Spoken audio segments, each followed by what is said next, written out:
शिवाय नमस्तोभ्यम मित्रों, हर हर महादेव। सावन का पावन महीना चल रहा है और सावन का महीना भगवान शिव को समर्पित है। इस महीने में भगवान शिव को प्रसन्न करने के लिए रुद्राभिषेक कराया जाता है। सावन के सोमवार को रुद्राभिषेक का विशेष महत्व होता है। ऐसा कहा जाता है कि रुद्राभिषेक करवाकर श्रद्धालु भगवान शिव से सुख समृद्धि और निरोगी काया की कामना करते हैं। इसलिए भगवान शिव प्रसन्न होकर सावन के महीने में अपने भक्तों को मनोवांछित फल प्रदान करते हैं। ये हम सभी को सावन के महीने में शिवलिंग का अभिषेक करवाना चाहिए। रुद्राभिषेक की शुभ तिथियां अधिकतर निकल गई हैं। अब चौथे सोमवार को रुद्राभिषेक करवा सकते हैं। इसके अलावा 4 अगस्त 2025 सावन के सोमवार के बाद पूर्णिमा और प्रदोष व्रत के दिन भी रुद्राभिषेक करवाया जा सकता है। ऐसा कहा जाता है कि रुद्राभिषेक करवाने से जीवन की सभी परेशानियां दूर होती हैं, सेहत में सुधार आता है और घर परिवार में सुख समृद्धि बनी रहती है। अगर संभव हो तो इस पवित्र अनुष्ठान को ब्राह्मण द्वारा करवाना चाहिए। घर पर ओम नमः शिवाय मंत्र का जाप करते हुए श्रद्धालुओं को भक्ति से अभिषेक करना अत्यंत फलदायक माना जाता है। रुद्राभिषेक में शिवलिंग पर जल, दूध, दही, घी, शहद, गंगा जल, बेलपत्र, भांग, धतूरा आदि चढ़ाए जाते हैं और मंत्रों का जाप किया जाता है। कहा जाता है कि रुद्राभिषेक में बोले जाने वाले मंत्र व्यक्ति को कोई रोग नहीं होता है। वहीं काल सर्प दोष, मंगल दोष जैसे ग्रह दोष की शांति होती है। रुद्राभिषेक में भोले बाबा के शिवलिंग को दूध से स्नान या फिर गन्ने के रस से स्नान कराया जाता है। ऐसा कहा जाता है कि विशेषकर सावन के महीने और शिवरात्रि के दिन यह अनुष्ठान अत्यंत फलदायी माना जाता है। रुद्राभिषेक से घर में सकारात्मक ऊर्जा का संचार होता है, बाधाएं कम होती हैं और भक्तों को भगवान शिव की अनंत कृपा प्राप्त होती है। सनातन धर्म में भगवान की पूजा अर्चना करने के दौरान फूल माला के साथ साथ प्रसाद चढ़ाया जाता है।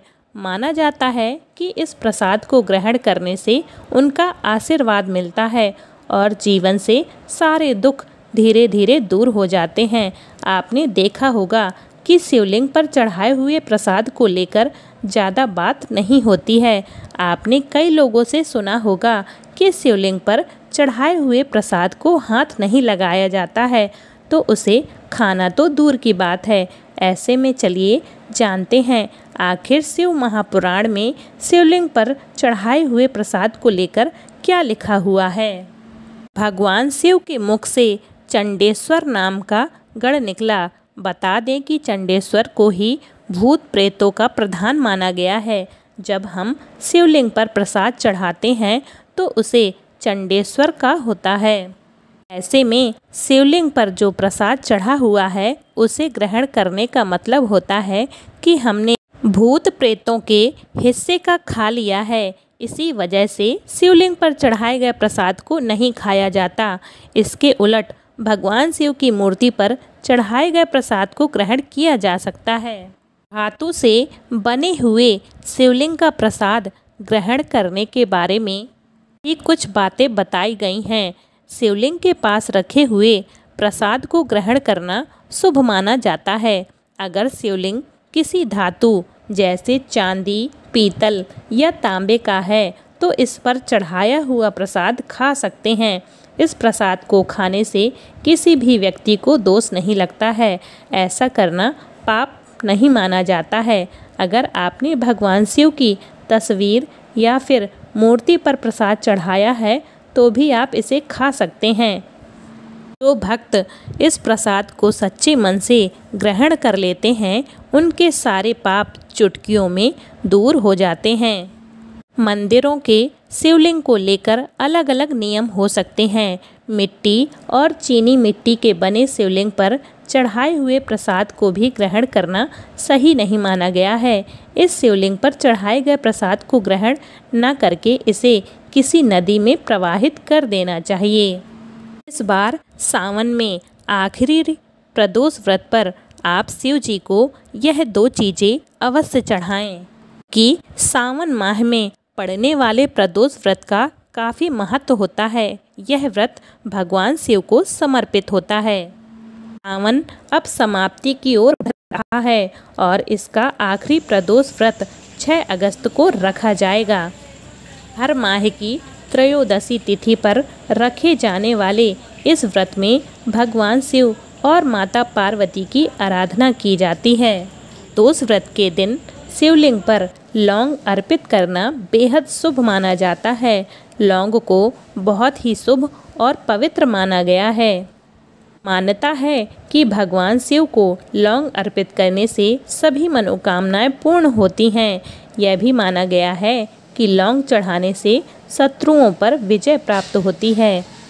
आप 2 लौंग को अपने हाथ में लें और भगवान शिव का ध्यान करते हुए ओम नमः शिवाय मंत्र का जाप करें। इसके बाद इन लौंग को शिवलिंग पर अर्पित कर दें। सावन के अंतिम प्रदोष व्रत के दिन भगवान शिव को सौंफ जरूर अर्पित करनी चाहिए। इसे शुक्र ग्रह से संबंधित माना जाता है। ऐसी मान्यता है कि प्रदोष व्रत के दिन भगवान शिव को सौंफ अर्पित करने से न केवल भगवान शिव प्रसन्न होते हैं बल्कि शुक्र ग्रह भी मजबूत होता है। उम्मीद है आपको हमारे द्वारा दी गई जानकारियाँ रोचक लगी होंगी। अगर आपको यह वीडियो अच्छा लगा हो तो वीडियो को लाइक, चैनल को सब्सक्राइब करना ना भूलें। हर हर महादेव।